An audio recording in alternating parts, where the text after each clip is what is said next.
Paul's letter to the Romans. It's one of the longest and most significant things ever written by the man who was formerly known as Saul of Tarsus.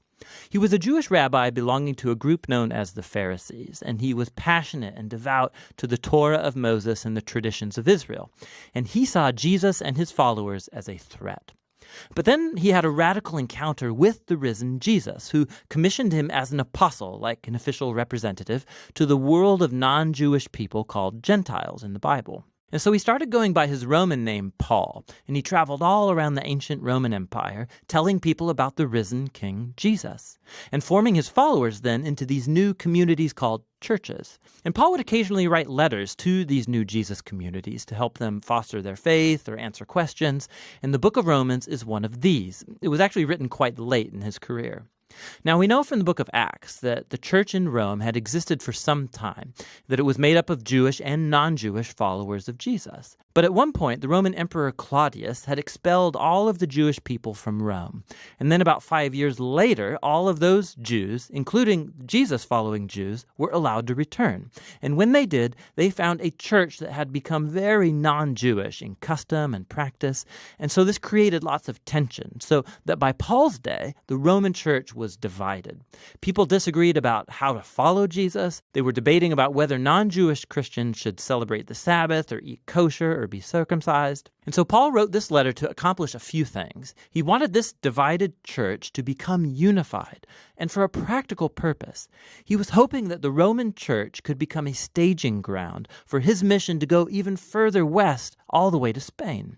And so these circumstances are what motivated Paul to write out his fullest explanation of the gospel, the good news that he was announcing about Jesus' life, death, and resurrection. Now, the letter is designed to have 4 main movements, but it's unified as one long flowing exploration of the gospel. The gospel, Paul says, first of all, reveals God's righteousness, and then it also creates a new humanity, which fulfills God's promise to Israel. And so it's this gospel that's going to unify the church. In this video, we're just going to explore the ideas in chapters 1 through 4. So Paul opens by introducing himself as an apostle appointed by God to spread the gospel about Jesus, how he's the Messiah of Israel who was raised from the dead as the Son of God, King of the nations. And Jesus now calls all humanity to come under his loving rule. And Paul says this good news about King Jesus is, first of all, God's power to save people who trust in him, and second, that it reveals God's righteousness. Now, righteousness is a rich Old Testament word for Paul. It describes God's character, that he always does justice, what is right and what is good, but also that he is faithful and just to fulfill his promises. And Paul's saying that the story of Jesus shows how God has done both of these things. How?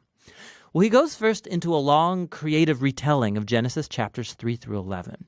He shows how all the Gentile world, all the nations, have become trapped in the spiral of sin and selfishness. The human heart and mind are broken, Paul says.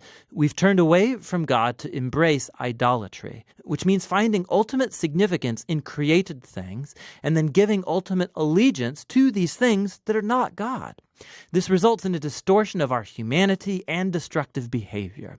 And so what's left is a humanity that stands guilty as charged before a just and righteous God. To which the people of Israel might say, well, it's a good thing then that God chose our people out from among the nations. He saved us out of slavery in Egypt. He gave us the laws of the Torah, like the Sabbath and eating kosher and circumcision. And these all together show us how to live as God's holy people. But, Paul says, not so fast. He recalls the storyline of the Torah and of the rest of the Old Testament, which shows that Israel was just as sinful and idolatrous and morally broken as the rest of humanity. Israel is actually more guilty than the Gentiles, Paul says, because they have the Torah. They should know better. And so, Paul concludes, all humanity, Gentiles, Israelites, are hopelessly trapped and guilty before God. But that is not the final word. The good news about Jesus is God's response.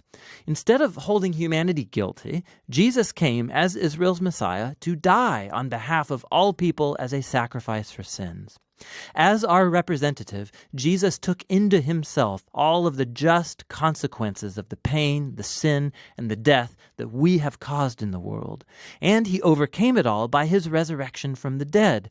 It's his new resurrection life that he makes available to others. Jesus became what we are so that we might become what he is. And all of this, Paul says, is how God justifies those who trust or have faith in Jesus. Now, justification is another rich Old Testament term for Paul, and it's related to God's righteousness. It literally means to declare righteous. Because of what Jesus did on our behalf, we are given a new status before God. Instead of finding us guilty, God declares that a person is in a right relationship with him and is forgiven. Justification results in a new family. The person who trusts in Jesus is given a place among God's covenant people. Justification also results in a new future, which begins a journey of life transformation by God's grace. And so all of these things about justification are God's gift to those who through their faith are in Christ. And so this leads Paul in chapter 4 to explore the huge implications that all of this has for who can be a part of God's covenant family. He goes back to the story of Abraham in Genesis chapter 15. Before any of the laws of the Torah were given to Israel, Abraham was justified or declared righteous before God. How? Well, God promised that Abraham would become a father of a large multi-ethnic family that would receive God's blessing. But he and his wife Sarah, they were really old. They had never been able to have children. But nonetheless, Abraham had radical faith and trust in God's promise, and so God declared him to be righteous. And so Paul says, now Abraham has become the father of God's new covenant family, and it's spreading all around the world. It's made up of Jews and Gentiles who have the same kind of faith and trust in the one who fulfilled God's promise to Abraham, Jesus the Messiah. So let's pause and summarize Paul's main ideas here in chapters 1 through 4, because they're the foundation for understanding the rest of the letter. All humanity is hopelessly trapped in sin and needs to be rescued. That rescue, however, is not going to happen by people trying to obey the laws of the Torah. Rather, God's righteous character has moved him to rescue the world through Jesus' death and resurrection, so that he could create that multi-ethnic family of Abraham based on faith as his own new covenant people. And so Paul's going to go on to show how this new family is a part of something much, much bigger that calls them to a whole new way of life together. But it's all going to be rooted in these core ideas explored in chapters 1 through 4 of Paul's letter to the Romans. Hey guys, we find ourselves in the beginning of the book of Romans, and I love this book, primarily for what the video described. It's Paul's biggest and fullest explanation of the gospel, which is the good news of Jesus. And I really want to focus on the three new realities that Paul talks about in the book of Romans that's offered to all people who put their faith in Jesus. Those three new realities, when we say yes to Jesus, is a new status, a new family, and a new future. This is so beautiful. There's one line in the video that I really want to pay attention to and want to repeat just to remind you guys what the message of Jesus is about. The video said this, that Jesus became what we are so that we might become what he is. Jesus became what we are so that you and I might become what he is. You see, Jesus' life, death, and resurrection was God's response to mankind's brokenness and hopelessness. Instead of leaving his humanity, instead of leading the creation that he created, to figure it out on ourselves, when we can never bridge the gap that sin created in our lives, God had a response. Death did not have the final say. Instead, Jesus came. He lived the life only he could live, and he died on the cross, bearing the cost of our sin, our shame, and death. But he did not stay there. He actually defeated death on the cross, resurrected 3 days later, and because of that, he actually offers you and I this new hope and new resurrected life. So let's talk about these three new realities that you and I receive when we say yes to following Jesus. The first being a new status. You see, when you say yes to Jesus, you're no longer guilty. You've been justified or declared righteous by God. Think about that.